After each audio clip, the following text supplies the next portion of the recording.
And this story, angry parents have slammed a primary school after their kids aged 9 to 11 were told during a speech by an LGBT plus YouTuber that they could identify as any gender they wanted. The head of the primary school was forced to issue an embarrassing apology after the controversial talk about equality and diversity exceeded the content they were expecting.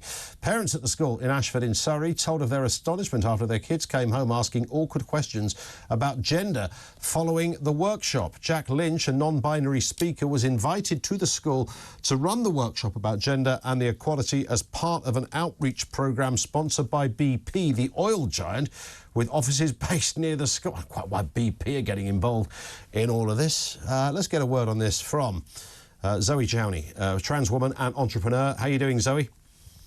Yeah, good, thank you, Ian. How are you? I'm all Thanks right. for having me on. It's a pleasure. Nice to have you with us. What is happening in our schools? This isn't about. This isn't even about. This is not a trans issue. And I say this all along. If I was trans, like yourself, I'd be fuming at this stuff because it kind of. It catches everything into the same net and shouldn't do. And it means that people like yourself, and the last time I looked, not that I've done a criminal records check on you, Zoe, but you lead a law-abiding life and don't upset anybody. So, and yet this kind of brings everything into a sort of sharp focus. Yeah, I mean, this is all sponsored by BP. Maybe we should just stop oil. It's a good point, actually, yes.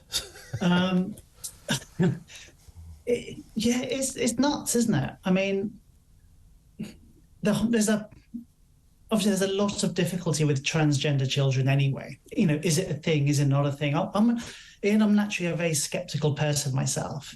If it hadn't happened to me, I wouldn't believe there was actually such a thing as trans kids anyway. Mm-hmm. But I remember being very, very young, 3 or 4 years old, knowing that there was something wrong.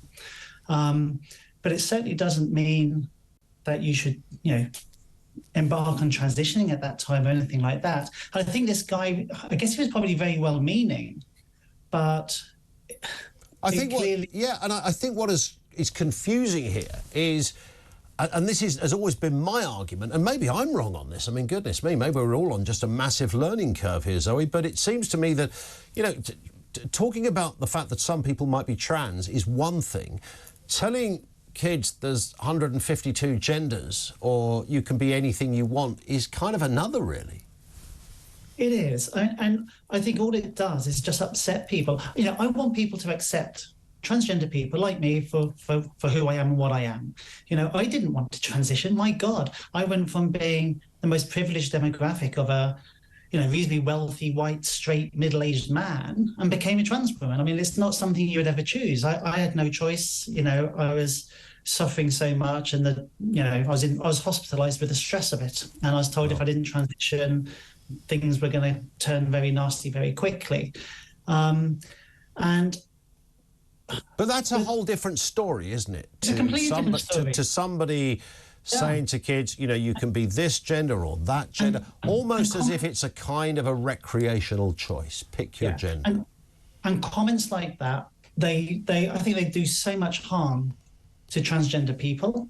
I think they do so much harm to the whole community because it alienates the public. People listen to that and think that's just absolutely ridiculous. I listen to that and think it's ridiculous. Yeah. And it just does so much harm. All I wanted when I was a kid, I knew this from a very early age. I didn't tell a living person. I was too ashamed, too embarrassed. I just wanted to know if somebody said to me when I was a kid, look,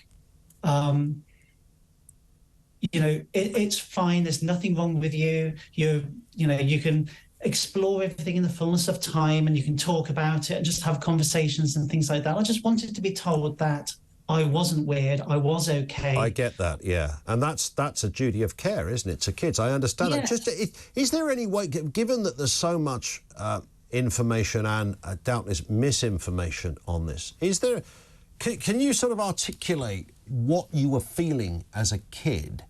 Because I know in basic terms, people say, well, I wanted to play with dolls or something like that. I'm sure it's much more than that. What was happening in your mind as an 8-year-old boy? For what it's worth, it's very different to that. I was never into dolls. For what it's worth. Yeah, no, I don't suppose many people were, but that's how stereotypically the story is told, right? Do you know, this isn't going to be very helpful, Ian, but I've spent months and years trying to analyse exactly what that feeling is, and it's really hard. I don't know. It's just this sense that this isn't who I am. I'm presenting a facade. I'm making stuff up. I'm being an actor. I'm pretending to be somebody I'm not. But did you think you were a girl?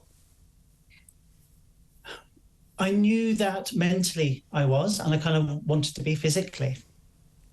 Is there a point when that urge or that need becomes so great that it unless something is done about it, which you alluded to at the beginning, something might happen to you?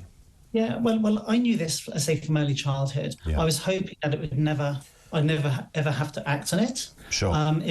It got stronger. I've figured as I got older, like most things in life, I thought it'd become less intense. I thought it'd become easier. And do you know what? I've always been attracted to women, and I just wanted to keep my life together. I just wanted to, be normal and just have my normal life.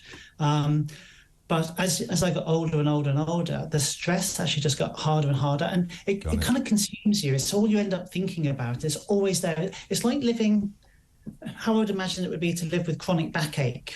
So it doesn't stop you having a nice life.